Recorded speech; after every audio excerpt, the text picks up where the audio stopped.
Halo semuanya, gimana kabar kalian? Semoga semua dalam keadaan sehat walafiat ya. Kembali lagi bersama saya di Kisah dan Cerita. Sebelum kita mulai kisah kali ini, alangkah baiknya kalau teman-teman mendukung channel ini dengan mengklik tombol like dan subscribe yang ada di bawah. Jika sudah, terima kasih. Episode kali ini dibuka dengan kalimat besar, pelayan. Tanya berulang kali menelan salipannya ketika melihat Albert kembali ke ruang kerja. Ada rasa kagok jika benar dugaan wanita itu, kalau Albert mendengar apa yang tadi dia celetuknya sendiri. Wanita itu menundukkan pandangannya, kemudian beringus dari lantai lalu permisi untuk keluar dari ruang kerja Albert, tanpa banyak bicara lagi. Berhati-hatilah jika berucap, dan lihat siapa yang kamu hadapi, tegur Albert tanpa menunjukkan ekspresi di wajahnya. Kemudian Albert menuju meja kerjanya untuk mengambil handphonenya yang tertinggal. Tania menghentikan langkah kakinya sejenak. Bodoh amat, sentuhnya agak meninggi.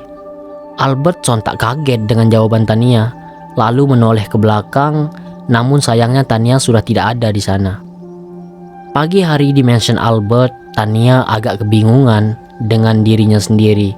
Pagi ini dia harus berangkat kerja ke kantor, tapi tak ada satupun pakaian ganti untuk dirinya berangkat ke kantor. Apa iya dia harus pakai baju yang kemarin dia kenakan? Itu tidak mungkin kan? Pakaiannya sudah kotor, lagian akan memalukan dirinya dengan teman kerjanya di kantor. Tok tok tok. Tiba-tiba pintu kamar yang ditempatinya terketuk. Wanita itu bergegas membukakan pintu kamarnya. Brak! Tas besar berwarna hitam dijatuhkan pas di hadapan Tania, hampir saja menginjak kaki Tania. Merepotkan aja, ini barang-barang kamu, ujar ketus wanita muda dengan pakaian berseragam maid. Oh, terima kasih mbak, jawab Tania sopan. Kata Nyonya Marsha kamu di sini pelayan baru juga ya? Kenalkan namaku Gisela Anastasia. Kamu bisa panggil aku Mbak Giselle, dan kamu sebagai pelayan baru, cepat pergi ke bagian dapur, banyak pekerjaan yang menanti, perintah Giselle dengan gaya angkuhnya. Astaga, baru jadi pelayan aja sudah seangkuh ini, gimana kalau jadi Nyonya Mansion? Wah, tambah tinggi lah tuh keangkuhannya. Tania menelisik wajah Giselle, yang lumayan ayu lah, masih enak ditatap.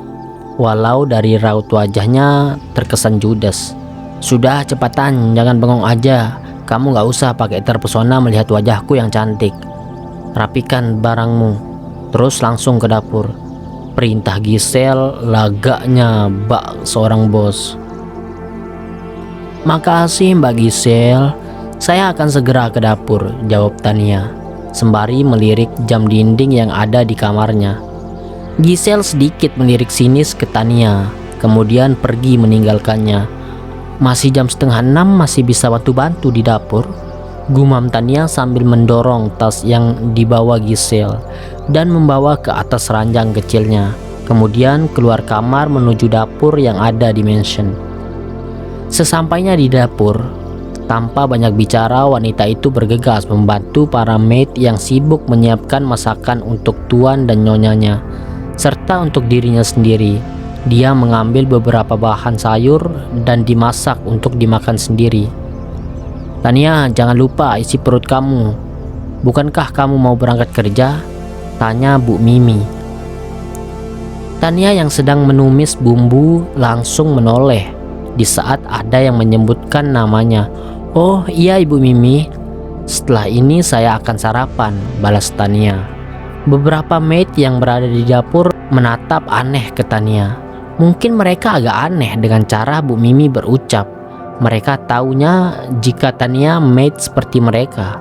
Tapi kenapa mau berangkat kerja? Biarlah jadi teka-teki sendiri. Tania tidak perlu menjelaskan sesiapa dia sebenarnya. Selama 1 jam lebih Tania berkutat di dapur dan sudah menyiapkan bekalnya untuk dirinya sendiri. Setelahnya sudah waktunya dia bersiap-siap untuk berangkat kerja. Jam 7 pagi waktu Indonesia Barat, Tania sudah meninggalkan mansion Albert tanpa berpamitan dengan Albert dan Marsha. dia hanya berpamitan dengan Bu Mimi. Sedangkan di ruang makan terlihat Albert dan Marsha sudah berpakaian rapi. Kini mereka siap menikmati sarapan paginya. Beberapa maid juga sedang menghidangkan makanannya. "Bu Mimi, bisa panggilkan Tania?" pinta Albert. Non Tania sudah berangkat kerja, Tuan Albert," jawab Bu Mimi. Albert menyunggingkan sudut bibirnya. Ternyata wanita itu tambah tidak sopan dengan saya. "Sayang, ternyata wanita yang kamu beli tidak sopan ya. Berani pergi dari mansion tanpa berpamitan denganmu. Tapi yang, maklumi saja, lagi pula dia wanita dari kalangan bawah yang tidak mengerti dengan attitude kalangan atas," celetuk Marsha. Gumam Albert. Untuk saat ini dia tidak mau memedulikan Tania. Semoga aja Tania tidak kabur. Rugi kita sudah membelinya 500 juta.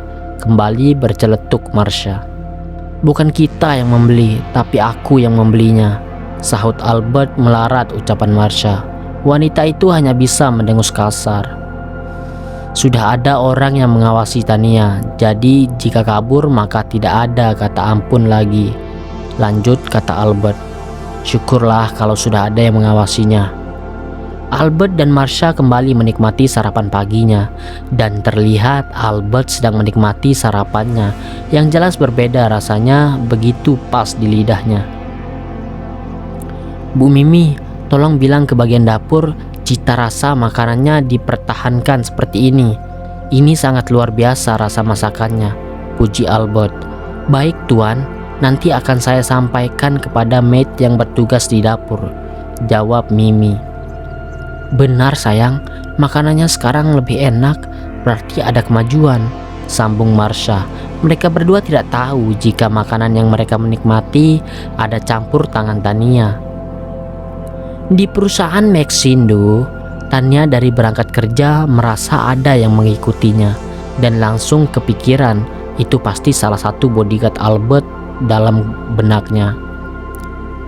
"Buat apa aku diawasi? Percuma, aku juga gak akan bisa kabur," gerutu sendiri Tania sembari jalan menuju ruangannya.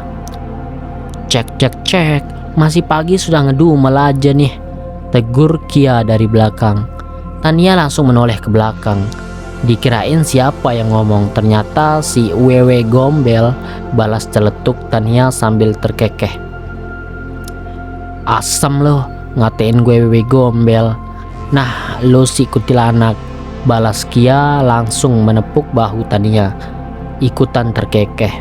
"Cus, buruan masuk, kerjaan kita banyak," ucap Kia. Langkah kaki Tania segera dipercepat menuju kubikelnya.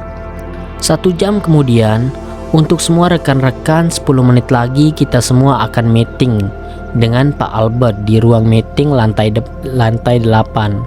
Jadi saya minta kalian semua membawa data pekerjaan dan tunjukkan kinerja kalian semua. Jangan bikin malu divisi marketing.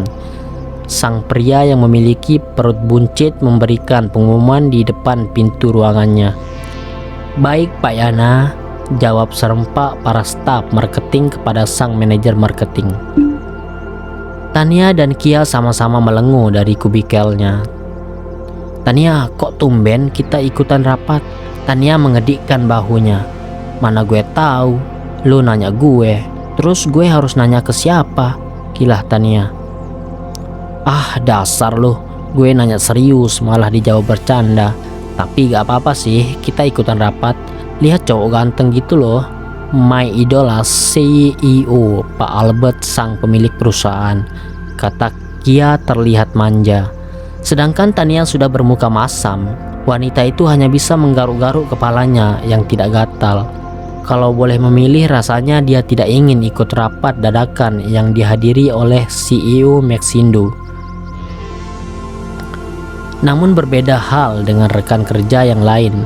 Mereka selain menyiapkan bahan yang akan dibawa, mereka pun merapikan penampilannya agar terlihat cantik di depan CEO Maxindo. Tania hanya bisa melenguh melihat rasa antusias rekan kerjanya. Kemudian dia menelungkupkan wajahnya ke meja. "Gue males ikut rapat," gumamnya sendiri sambil menghentakkan kedua kakinya di lantai. Dulu wanita itu semangat jika berhubungan dengan Albert. Sekarang rasanya mulai berkurang. Bersambung.